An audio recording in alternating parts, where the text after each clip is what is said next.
expanding the debate beyond whites and blacks and saying, okay, why are most of our wealthiest populations minorities? Japanese Americans, Nigerian Americans, Lebanese Americans, West Indian Americans. There's no BLM response to that. Yes. Saying, why aren't the police in low crime black neighborhoods? I mean, if you go into Maryland around DC, black area, one of the wealthiest in the country, there are not cops fighting people in the street. Why not? Race alone explains almost none of this. And that's the issue with Black Lives Matter. The total number of unarmed black people shot by police last year was 9. For that matter, the total number of unarmed whites shot by police last year was 40. So, I mean, it's important to say, well, why this? I've established I'm not a racist. In my case, I'm black. You know, these are the numbers on gang violence. These are the numbers on gun crime, knife crime. Now, why are we talking about this over here? Okay, I'm joined today by Wilfred Reilly. Wilfred is an assistant professor of political science at Kentucky State University and the author of books including Hate Crime Hoax, How the Left is Selling a Fake Race War, and Taboo, 10 Facts You Can't Talk About. He's also a well-known political commentator and regularly appears on TV and in print. Wilfred, thanks a lot for joining me today. Well, thanks for having me. I mean, I guess we could start by discussing your book, and then we should definitely move on to the protests which are going on at the moment around the world. But your book is obviously very pertinent to that. So what is the thesis of your book, Taboo? Well, the book Taboo, broadly speaking, it's a critique of cancel culture. But what the book does is look at 10 things I identify that mostly relate to race and sex relations that you're sort of not supposed to discuss. And this ranges from critiquing Black Lives Matter to criticizing the alt-right, to discussing race and IQ, immigration. And I look at what the data says on each one of these points. I'm actually extremely critical of both Black Lives Matter and the alt-right. I don't want to say these sort of cliches like facts don't care about your failings, but I find that there very often there's a very limited correlation between that kind of scientific reality that I see in the professional portion of my job and what people say in public about such things as white privilege. And I mean, certainly you want to write academic papers about that. You want to engage that in forums. I recently spoke with the Manhattan Institute, but it's also a good idea to, with a large, high IQ public audience, say, well, this doesn't really make sense. Can any of you convince me that it does? And that's what the book's designed to do. Right. Okay. So for example, on something like your critique of Black Lives Matter or white privilege, at the moment in the current climate, I know hundreds of people who would find just even those statements themselves unbelievably offensive, and something which just hearing someone say that would make them very angry. But so what is it that you mean when you say there are issues with the Black Lives Matter movement or with the concept of white privilege? Well, almost everything Black Lives Matter says empirically is wrong. Now, again, when it comes to critiquing, the right on a golf course or Black Lives Matter at a cocktail party among young people, I mean, I encourage people to use tact. You don't want to get in constant fist fights and arguments. But I mean, there are empirical realities that, at least in our own homes, I mean, we should be extraordinarily aware of. And I encourage people to share these as well. The Black Lives Matter narrative, essentially, is that there is epidemic police violence against Black people, particularly in the States, particularly males. I mean, the platform for the movement for Black Lives describes this as, this paraphrasing a bit, but nearly an existential threat to the Black community. Our bodies are targeted in every imaginable situation, from police encounters to pop culture. Cherno Biko famously went on Fox and said that a Black man is, as I recall the phrase, was murdered every 28 hours. So you assume that would mean perhaps an unarmed killing, something like this. The numbers don't bear that out in any sense. If you're talking about hundreds or thousands of people, the total number of unarmed Black people killed last year by the police, you guys can check this out at the Washington Post, the counted police shootings database, it's absolutely not debated, was 9. So every one of these poems that you see on Facebook and Twitter, I freeze as I see the blue lights of the killers behind me and this kind of thing. This is people wildly exaggerating these 9 tragic deaths. Right. And the data more broadly reflects this trend. I mean, in a typical year in the USA, and American police do need some demilitarization, in my opinion. There's more violence than there is from British police, for example, or even Italian or Russian police in most cases. But the total number of people killed by police in a year is going to be less than 1,100. We're a giant country. Last year, it was 1,004. Perhaps 20 to 30% of those people will be Black. Last year, 229 were identified as African Americans. Again, complete honesty, I assume there were some small number of Blacks in the undocumented or unknown category, but 250 people, let's say. Perhaps a bit more, perhaps a bit less, but that's very typical. And almost none of those people, again, we're talking about 1,000 at the most or a little more, are going to be unarmed, innocent victims. Last year, a total of 41 unarmed people, that may just be men, were killed by police. Only 9 were African American. You can argue whether 9 is disproportionate out of 40, but it's worth comparing this to the number of people killed by WASPs last year, which was 89. So this entire often histrionic movement with people falling down in front of police and crying, or, you know, dressed up as death going to protest. I mean, that it is based around these 9 people. Okay. This to me is almost a mass public hysteria. And this seems to be a time of mass public hysterias, actually. And I think that this trend toward panic promoted by the media is a negative trend. There almost never is data to bear this stuff out.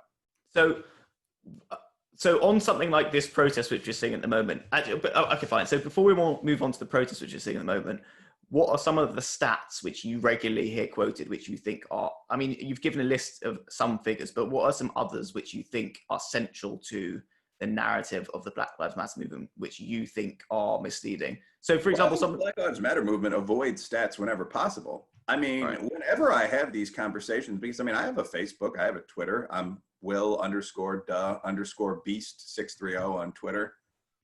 Used to be a battle rap. I'll put a link to it in the show notes as well, and down at the bottom as well, so everyone can pick that up. Thank you. But I mean, generally, when I say something absolutely factual, like the other day, you know, I had some spare time in a meeting, and I said, well, I might as well, you know, argue with folk online. And I actually just posted that. I said, you know, with all respect to these people who seem to be in general a good group of men, the total number of people killed by cops last year who were Black and unarmed was 9. And the histrionic reactions began almost immediately. I mean, someone said that's 9 too many and blocked me. Someone else apparently was able to do, they're a web designer, so they were able to do 24-point font on Twitter, and they just started listing the names of the 9 people over and over. Yeah. As I recall, I eventually blocked them.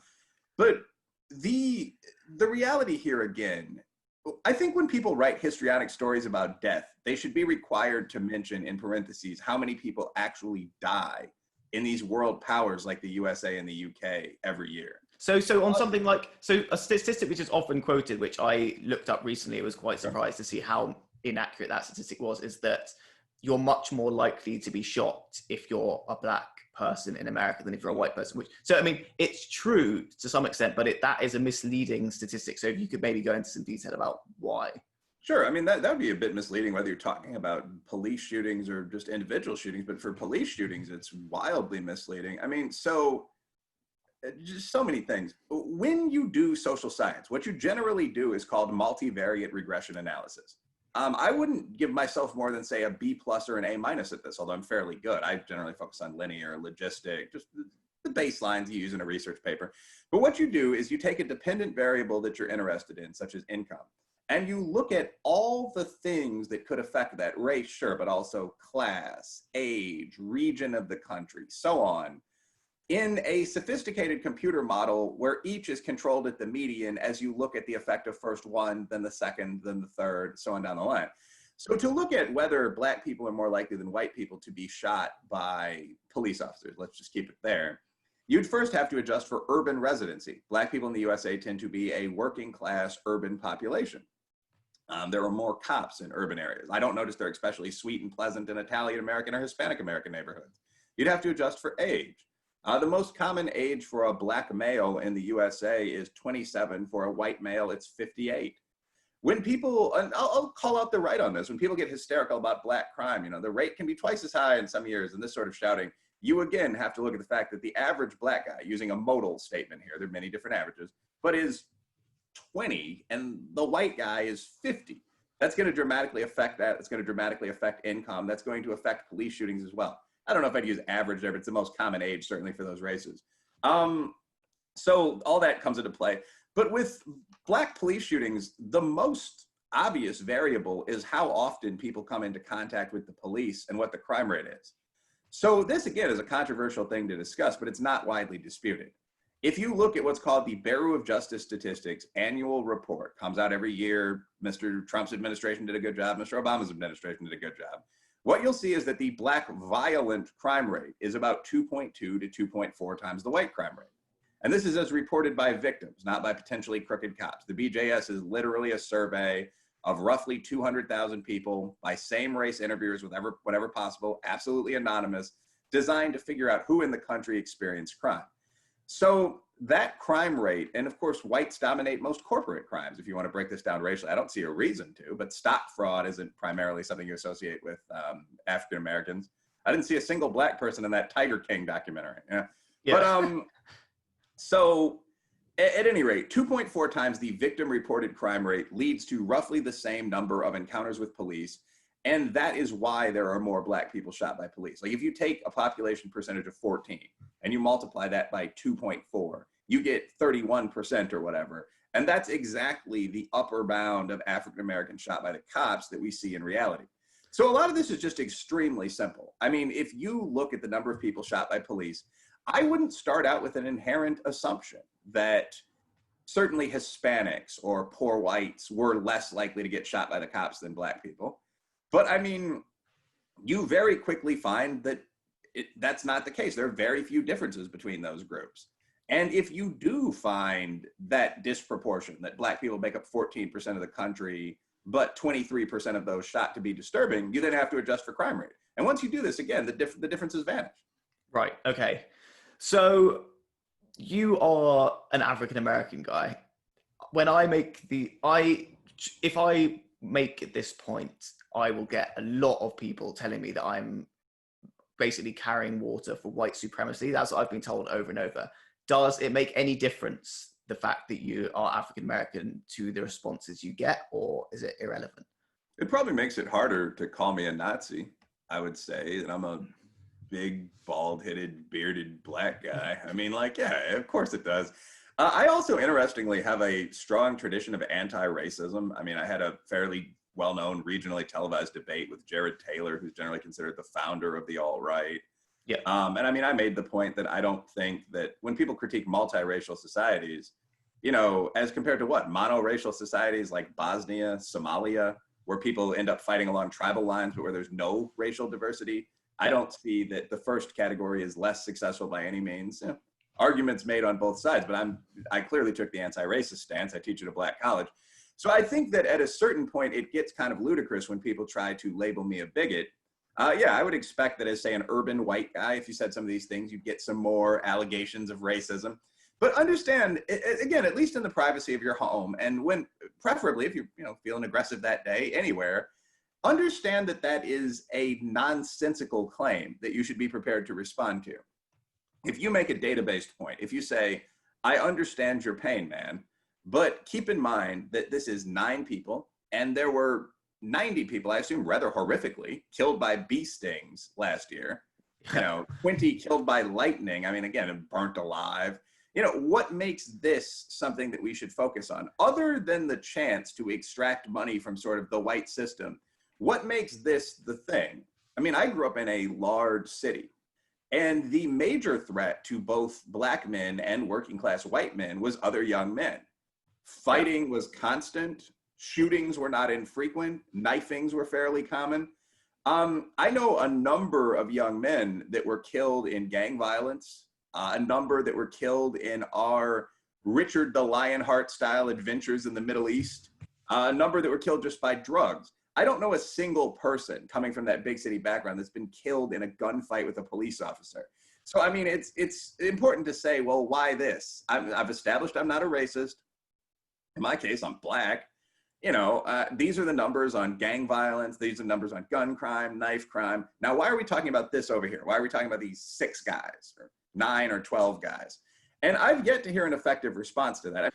So do you think that on something like the protest we're seeing worldwide at the moment, I can definitely understand why there is just an instinctive feeling of outrage when people see the video of George Floyd being killed, because it's just so it's so disgusting to see that, and it just rings so many historic bells and it has so many historic parallels with other forms of like brutalization of Black people by white police and racist attacks in the past. Do you think that there's kind of an extent to which, while a lot of the statistics which are shared are misleading, these protests aren't just about protesting about the disproportionate number of Black deaths? It's also a generalized protest against things like police violence in general. It seems to affect Black people because of maybe the communities they live in more, or racism or whatever, and the inequality Black people face. And to that extent, do you think that they're more justified, or do you still think that they're basically flawed in their ideology outlook? I mean, things have to be based in reality. I mean, my breaking up with my feminist girlfriend because hundreds of years ago, women wouldn't have sex until marriage or would poison gentlemen or something like that would make no sense, because that's not the context of us dating in a big city today. I mean, it doesn't make any sense to say that, it doesn't make any sense to say that because there's a history of racism in the USA, you can use flawed or inaccurate statistics to protest this very specific thing today. There's a lot there, actually. So first of all, I also find the idea of institutional racism to be flawed. Yeah. One of the things about a lot of these debates is that everyone essentially agrees on what should happen to bad, crooked cops. Certainly every city kid does. As I said, they didn't treat punk rock shows or Hispanic American neighborhoods that well either. But in fact, broadly, the consensus here goes from Ben Shapiro over to the NAACP. Everyone similarly agrees that individual bigots are bad and that there are a fair number of them. I mean, I've done some very simple studies around this and found that 1 in 10 whites, my dissertation asked some questions that led directly to bigotry. 1 in 10 whites, about 1 in 7 people of color test as a bigot. So no one denies there are racists. What the idea of institutional racism does, though, is essentially take every gap between groups and attribute it to prejudice. And this very, very often simply is not true. It is simply disingenuous for modern college-educated people to pay attention to racism and ignore affirmative action. The reality is that you have to, when you look at gaps, you have to calculate what's the effect of prejudice, what's the effect of AA or positive discrimination on the other side, and what's the effect of the fact that 90% of people aren't bigots. And only after you've done that first basic adjustment could you conclude that a gap even potentially is due to racism. Even then, they're often not. I mean, the government economist, June O'Neill, who I believe is a leftist, and the conservative researcher, Dinesh D'Souza, who at the time wasn't extraordinarily partisan, in 1995, both looked at the fact that Black men make only 82% of what white men do in income terms. And this is, I mean, bear in mind, this is 40 years by that point after Brown v. Board. Had racism continued for 2 generations, they wondered. What they found is that if you just adjust for age, again, 50 versus 20, region, Black people are far more likely to live in the South. And as I recall, number of years, not even quality of education, just did you get the sheepskin, that gap almost entirely vanished. You're over 90% shared comedy in terms of incomes by that point. If you adjust for SAT or IQ score, it basically goes away. Does racism have some effect on the margins? You have less access to books in Black communities, perhaps. But what they found is that 25 years ago, the same Black guy and the same white guy are going to be treated virtually identically. And that's been repeated over and over and over since. Right. So I don't think you can just look at a performance gap and say, well, that's racism. The simple question, why are Asians kicking everyone's ass? Yeah. True everywhere in the developed world. So, okay, but I totally understand all this, but so these are some responses I've had because I've tried to kind of tentatively broach a lot of these issues with different people over the past few years. A lot of people say, yes, that's true. First of all, even mentioning the statistics themselves is racist though. But the second thing is, even though the statistics might be true, there are loads of other statistics. For example, the fact that Black guys are more likely to get pulled over for having a broken tail light. Or they might get harsher sentences, which show that the system still is racist. Also, there's a general sense of discontent with the police in kind of Black communities, which reflects the fact that they've been quite aggressively policed historically. And the fact that Black people are concentrated in the lower economic classes is a result of historic prejudice, at least in part. Those are 3 standard responses, all of which I have some sympathy with. What is your response to people who say that? The last one of those is valid. I mean, I think it's idiotic I even need to say this, but neither of us is a racist. I'm a pro-black guy. I mean, you're Yeah. a diverse group of friends, Brit podcaster. I mean, none of us wants it's the whites or the blacks or whatever exterminated. And this indicates how absurd the Overton window has become. Neither of us even wants the blacks or the whites or whatever harmed. I'm not a bigot. I don't think you are. But the final one of those, that the concentration, so today, I think I've just demonstrated using the standard income breakdown, probably the most important stat other than happiness, that most of these things that are attributed to institutional racism are not due to institutional racism. That if you took a Nigerian immigrant in either of our countries, they would perform on par with or slightly above, because of affirmative action effects, a white guy. Also because of hard work. So that today, people, I do think, are treated pretty much the same. If you're an Asian American dentist and you go to a golf course, there aren't guys running out there like, you bloody Kaffir, get off our greens. Yeah. I mean, not joking about, the offensive terms that were used in the distant past, but it's not a thing that happens today. It is true, however, that, yeah, sure, if you look at something like poverty housing, the fact that whites and blacks fought for centuries and whites got the better of it, there was a fair amount of oppression. Yes, of course, that contributes to the fact that there are disproportionately more black people among the poor. But if you look in the United States, I mean, the massive 50+% majority of poor people are white. The poorest counties, invariably, if you take a look, are going to be Appalachian counties in Kentucky. They're going to be, Cowboys and Indians territory in South Dakota. The great working class black urban neighborhoods don't crack the top 50 usually. So and I think it's absolutely ridiculous to say, well, we should give poor black people money, but ignore poor whites and Latinos. I mean, we took a fair amount of the Southwest from Mexico, although albeit in a declared war, we didn't steal it. So if you're saying we need to help poor people, sure, but that doesn't have anything to do with this claim that there's constant oppression today of similar people. In terms of most of the stats you use, other than just bringing up the fact we do need to apologize and account for the past, and again, no one disputes that at all, most of those other stats are badly flawed. Once again, they're crap.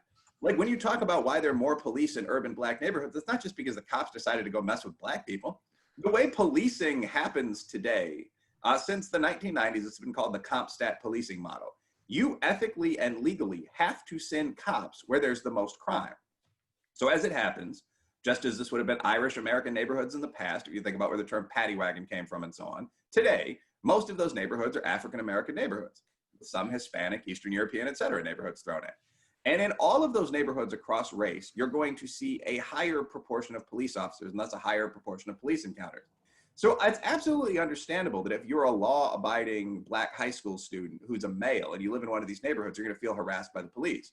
But again, the claim that the police are there because of racism or because they hate blacks is absolutely invalid. The police go to the neighborhoods by rule that have the highest percentage of violent crime. And again, I think, frankly, discussing this, why are all these cops here? Well, because you guys had 27 shootings last month. I think that would really change the dynamic. What Black Lives Matter does is sort of mathematically take raw differences. Like there are more cops in black communities. We earn slightly, but definitely less money, and then scream racism. And the reality is almost invariably more complex. Again, the sideline almost throwaway comment that I made there, I mean, arguably the most discriminated against group in the USA since 9/11 has been Arab Americans. They're one of the richest groups in the country. Why? Simply expanding the debate beyond whites and blacks and saying, okay, why are most of our wealthiest populations minorities? Japanese Americans, Nigerian Americans, Lebanese Americans, West Indian Americans. There's no BLM response to that. Yes. Saying, why aren't the police in low crime black neighborhoods? I mean, if you go into Maryland around DC, black area, one of the wealthiest in the country, there are not cops fighting people in the streets. Why not?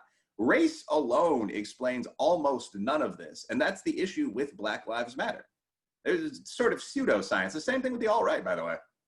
So what is the correct response to these protests? I mean, ultimately, I've heard people arguing that even though loads of the statistics used to whip them up are completely misleading in many ways, the end result might be greater focus on the disproportionate inequalities faced by the black community. so we may as well just kind of shut up and not look at the statistics because there's obviously some form of anger and they've probably got a point. What was your response to that? Imagine how patronizing that is. I mean, the argument you just made, I don't think you're making it sincerely as yourself, but is, okay, all of the statistics that these woke young city kids are using are wrong. They're dead wrong. The total number of unarmed Black people shot by police last year was 9. For that matter, the total number of unarmed whites shot by police last year was 40.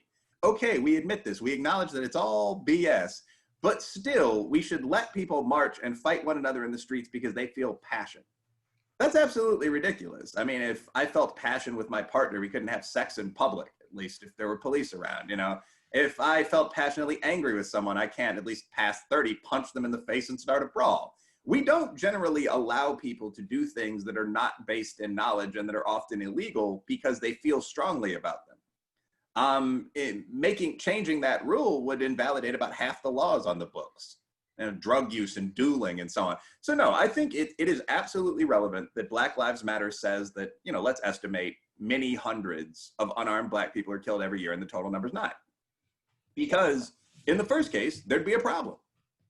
In the second case, there's not. We don't want anyone to die, but if it were actually true that tens of thousands of unarmed Black men were being murdered on the way to church, I would be out in the streets with a gun or a brick bat myself, frankly. But that is not the case. If it is the case that 9 people were killed and all of those officers, or almost all those officers, were brought to justice, then we don't necessarily have an issue. So yeah, I think it's absolutely valid to criticize protests that are based on an absolute lack of knowledge. A term that was used by the former conservative president of the United States, George W. Bush, was the soft bigotry of low expectations. So he said that today, with urban leftists and moderates, and even his sort of, you know, country club Republican, you don't ever see actual racism.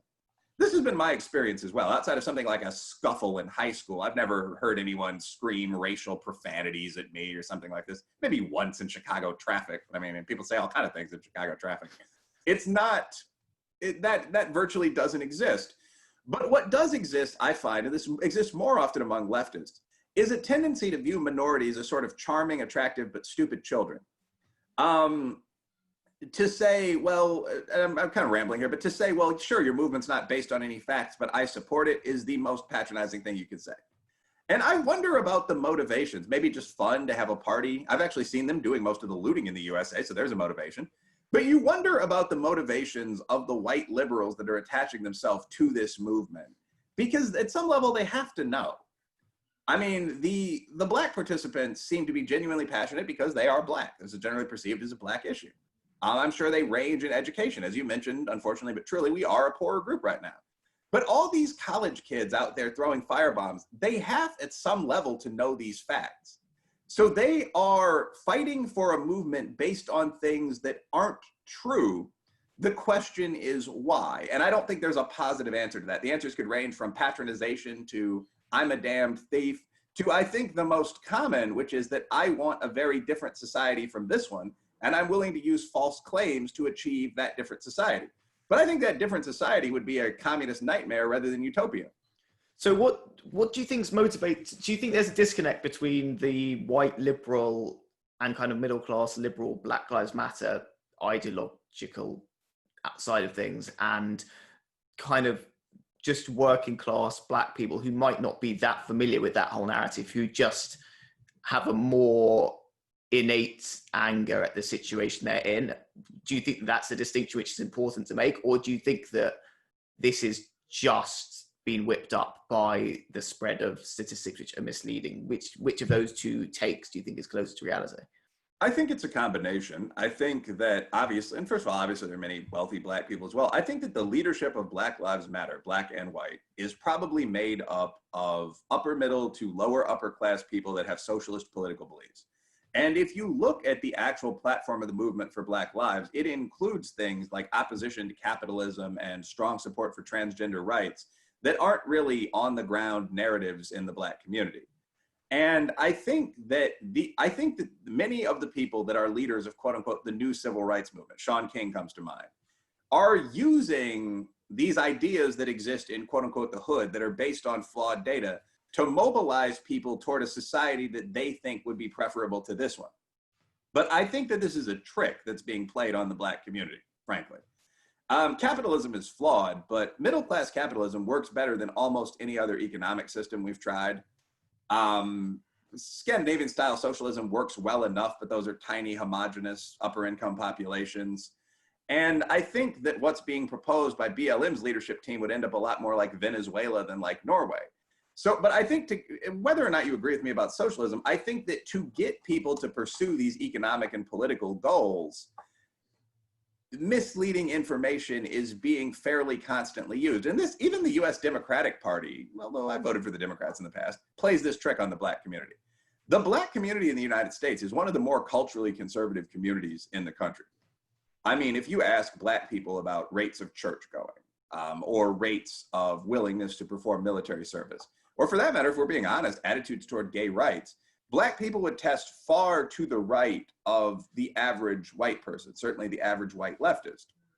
The reason Black people almost constantly participate in leftist politics is the idea that we're being racially oppressed. And this is ruthlessly exploited by white left-wing politicians. I mean, when he and his boss were running against Mitt Romney, who's one of the most milquetoast corporate executives you could find out there. I mean, former CEO of Bain, helped design their affirmative action program, helped design a socialized healthcare system in Massachusetts. One of the first things Joe Biden said about him in front of a large Black audience was, he's gonna put you back in chains. And I remember I was like having a beer with some buddies, politics were on one screen, sports on the other, and I didn't think much of this. But over the years, it just struck me how ridiculous it was. Like, do you really think that if we elect a moderate Republican president, he's going to bring back slave plantations? I mean, is that a thing that you consider to be on the horizon of possibility? Yeah. And this wasn't a one-off for, quote unquote, Uncle Joe. He did this again a couple days ago where he was talking with Charlemagne the God, the hip hop radio host. And Charlemagne asked him a perfectly reasonable question about dividing the Black vote. And Joe Biden yelled, "You ain't Black." Or if you do that, you ain't Black, or whatever the context was. Yeah, I saw that. Race is the sole reason most politically moderate African Americans vote strictly for the left.